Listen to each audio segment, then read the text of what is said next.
Et l'on rappelle que les vacances de la Toussaint se sont achevées ce soir. Les touristes ont tout de même pu profiter jusqu'à la fin de températures assez douces, notamment dans le sud, un été indien qui prolonge l'impression de détente, comme ici à Aigues-Mortes où nous retrouvons Aurélie Erel et Lucas Garcia. On a beau être en novembre, il flotte à Aigues-Mortes comme un air de printemps. Les visiteurs sont nombreux à profiter jusqu'au bout de ce week-end prolongé. La famille Libourel vient de Toulouse pour découvrir cette ville médiévale fondée par Saint-Louis. L'architecture de la ville est magnifique en fait.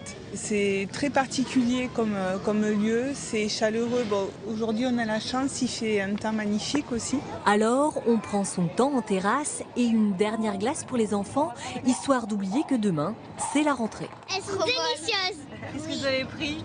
Alors moi, spéculoos et vanille. Les amateurs d'architecture viennent admirer ces remparts du XIIIe siècle. Et pour un meilleur panorama, il faut prendre le petit train. C'est ici le meilleur poste pour observer ces 1634 mètres d'enceinte, classés monuments historiques. Il faut venir dans les Salins pour avoir cette vue sur Aigues-Mortes. Et c'est bon, grandiose. Et la promenade continue dans ces salins aussi grands que Paris intramuros. Ici, c'est le royaume des flamants roses et de 200 espèces animales protégées. Voir les oiseaux voler comme ça au-dessus de l'eau qui se reflète, c'est magnifique. J'ai adoré. Mais le plus impressionnant, ce sont peut-être ces montagnes que l'on croirait enneigées. Ce sont des camels. C'est ici que le sel est stocké après la récolte. Il reste encore quelques cristaux dans cette eau teintée de rose par une petite algue. Et c'est sur cette palette de couleurs que s'achève la visite.